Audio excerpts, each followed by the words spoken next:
Bonjour et bienvenue dans ce nouvel épisode du podcast Bibi Academy.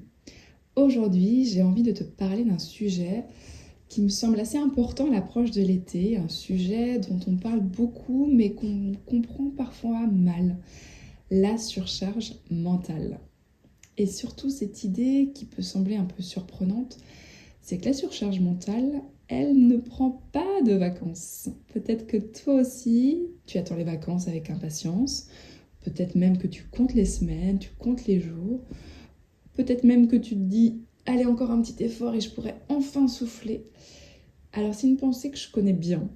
Et pourtant, avec le temps, j'ai réalisé quelque chose. En fait, les vacances, ça suffit pas toujours à nous reposer. Et c'est pas parce qu'on se repose mal, c'est parce que le problème, il est beaucoup plus profond. Alors aujourd'hui, j'aimerais qu'on prenne quelques minutes ensemble pour comprendre ce qui se joue réellement derrière cette fatigue que beaucoup de femmes ressentent. Alors pourquoi le repos, il suffit pas toujours à retrouver son énergie? Lorsqu'on est fatigué, notre premier réflexe, c'est souvent de penser j'ai besoin de repos. Et en fait, c'est vrai. Le repos, il est hyper important. Mais il y a une différence entre être fatigué et être épuisé mentalement. Par exemple, lorsque ton téléphone il a plus de batterie, il suffit de le brancher pour qu'il se recharge. Et malheureusement, nous, on ne fonctionne pas aussi simplement que ça, parce que notre fatigue, elle n'est pas uniquement physique. Notre fatigue, elle est aussi émotionnelle, mentale, nerveuse. Et t'as beau essayer de dormir 8 heures par nuit, tu peux ne pas travailler pendant plusieurs jours, avoir du temps libre, et malgré tout continuer à te sentir vidé. Et pourquoi? Parce qu'en fait ton énergie, elle dépend pas uniquement de ton temps de repos, elle dépend aussi de tout ce que ton cerveau continue de penser, porter, de toutes les pensées qui tournent en arrière-plan, de toutes en fait ces responsabilités qui sont en fait invisibles. Ça peut être toutes les choses auxquelles tu penses, même lorsque personne ne te le demande. En fait, la fatigue physique, elle se récupère assez vite, mais la fatigue mentale, par contre, elle demande autre chose. Elle va demander du relâchement, elle va demander de la sécurité, elle va demander de l'espace. Et c'est là, en fait, où il y a beaucoup de femmes, beaucoup d'entre nous, qui vont rencontrer une difficulté, c'est qu'on ne sait pas s'arrêter. On ne sait plus comment ralentir intérieurement. Alors cette charge mentale, c'est vraiment une fatigue invisible. Et là, je vais te parler un petit peu plus de cette charge mentale. Donc elle est invisible, et parce que, donc invisible, on la voit pas. Donc du coup, tu peux sembler être quelqu'un qui va très bien, qui a le sourire, qui continue à travailler, à gérer, à avancer. C'était le cas pour moi. À première vue, tout allait bien. Et pourtant, intérieurement, tu te sens saturé. La charge mentale, en fait, c'est vraiment cette liste invisible qui tourne en permanence dans ta tête. Ne pas oublier le rendez-vous, penser aux courses, prévoir les vacances, répondre aux messages, anticiper les besoins des enfants, organiser la semaine suivante, prévoir la rentrée, penser au travail, penser à la famille, penser à tout. Donc ça, c'est pour moi une nouvelle charge mentale depuis quelques années. Mais la période où j'allais vraiment pas bien, si je reviens en arrière quelques années plus tôt, c'était plutôt le fait d'être complètement perdu. C'était vraiment un autre stade, c'était de plus savoir qui je suis, vers où je veux aller, ce que je veux faire de ma vie. Vraiment, c'était encore autre chose. J'ai beaucoup travaillé là-dessus. C'est ce qui m'a permis de créer Bibi Academy, d'être là aujourd'hui à te partager ce podcast. Voilà.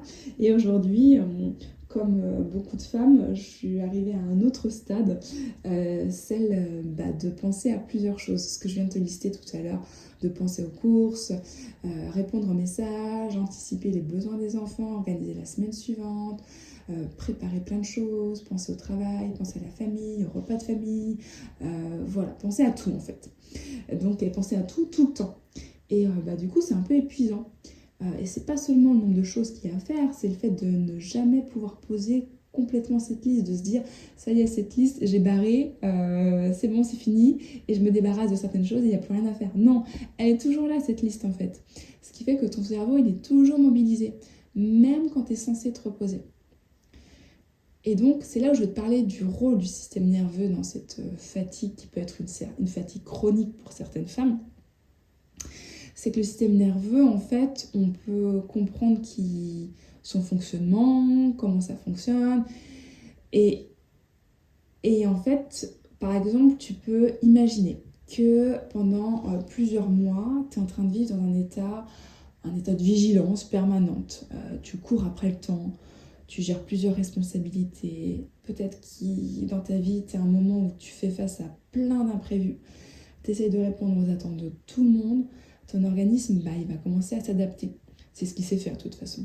Donc ça va te mobiliser beaucoup d'énergie et tu vas rester en alerte, te préparer en permanence à agir, à réagir.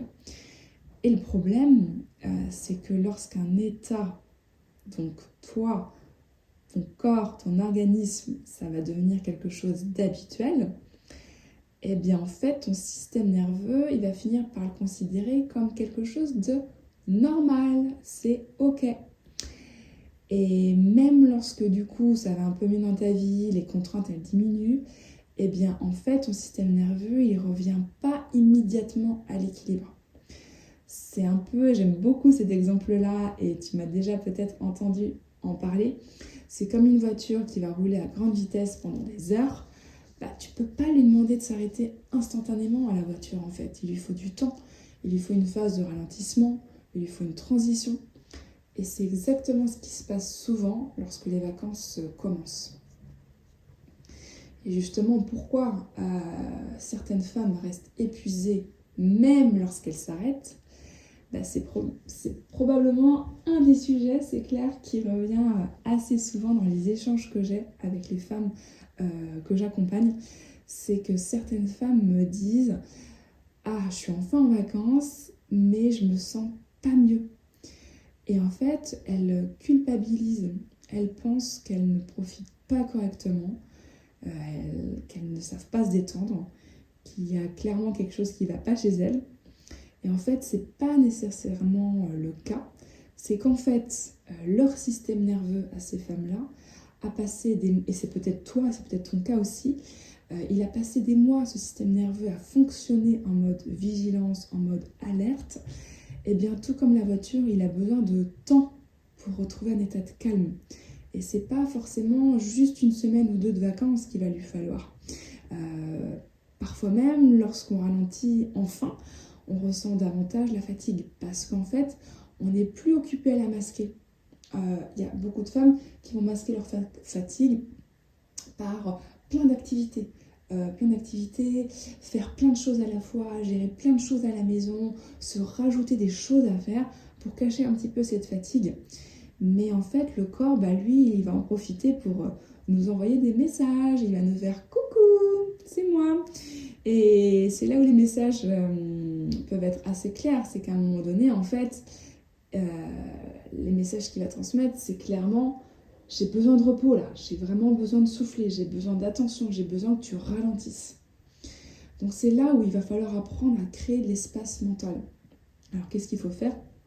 En fait, je ne crois pas qu'il existe une solution miracle, je crois plutôt au fait d'accumuler des petits espaces, des petits temps de repos, des petites respirations dans le quotidien, quelques minutes où tu n'es pas en train de produire ou de faire quelque chose, quelques minutes où tu n'es pas en train d'organiser, d'anticiper, quelques minutes où tu n'es pas en train de répondre aux besoins des autres, mais juste un temps où tu respires, t'observes, tu marches, t'écris, t'écoutes, tu ressens, tu savoures un repas, les couleurs dans ton assiette, les odeurs dans ton assiette. Et c'est des moments qui peuvent sembler peut-être un peu perchés, peut-être insignifiants, peu importe la vision que tu en as. En tout cas, ces moments-là, ils vont envoyer un message très fort à ton système nerveux. Et le message qu'ils vont lui envoyer, c'est « tu es en sécurité ». tu peux relâcher, tu peux ralentir. Et je crois vraiment que plus on s'offre des espaces comme ça régulièrement, eh bien en fait, plus notre capacité à récupérer, elle va se développer. Donc c'est un entraînement. Alors j'ai une question pour toi, une question toute simple mais assez puissante. J'aimerais te demander, et tu pourras mettre pause dans cet épisode si tu le souhaites, c'est quand est-ce que tu as pris un vrai moment pour toi la dernière fois? Quand est-ce que tu as pris un vrai moment pour toi la dernière fois? C'était quand? Et c'est pas un moment où tu faisais quelque chose en même temps. C'est pas un moment où tu es dans ton canapé en train de regarder une série et en même temps tu es sur ton téléphone ou en train de parler à quelqu'un en même temps. Tu vois, c'est pas ça. C'est vraiment un moment de présence, un moment où tu es simplement avec toi-même. Et peut-être que la réponse, ça peut être difficile à trouver. Euh, peut-être que c'est que ton corps essaie déjà de te dire quelque chose. Alors, si tu retiens une seule chose de cet épisode, on va conclure ici. Si tu devais retenir une seule chose, j'aimerais vraiment que ce soit celle-ci. C'est que la fatigue, c'est pas toujours un manque de repos. Parfois, c'est un manque d'espace, un manque de pause, un manque de respiration, un manque de retour à soi. Et les vacances, elles sont importantes, elles sont précieuses, mais elles ne peuvent pas toujours compenser tous les mois que tu as passé à fonctionner sous tension. Le vrai repos, il va vraiment commencer, et souvent avant les vacances. Il va commencer en fait quand tu vas t'autoriser à ralentir, à écouter tes besoins, à prendre soin de ton système nerveux et à créer plus d'espace dans tes journées. Et c'est justement en fait avec cette intention que j'ai créé le cahier de vacances du yoga. Alors c'est pas un programme à réussir, hein, c'est pas une nouvelle tâche à ajouter dans ta liste, mais c'est vraiment un compagnon pour cet été. C'est vraiment un espace pour respirer, un espace pour écrire, un espace pour réfléchir, un espace pour te reconnecter à toi-même, pour retrouver un peu de calme dans le bruit du quotidien. Alors si tu souhaites le découvrir, eh bien, je vais te mettre toutes les informations dans la description de cet épisode. N'hésite pas à m'écrire si tu as des questions sur cet épisode. Si tu as envie d'échanger, avec plaisir, ça me ferait plaisir d'échanger avec toi. En tout cas, merci d'avoir écouté cet épisode, d'avoir partagé ce moment avec moi. Prends soin de toi et surtout, n'attends pas les vacances pour commencer à respirer. Allez, à bientôt sur le podcast Bibi Academy.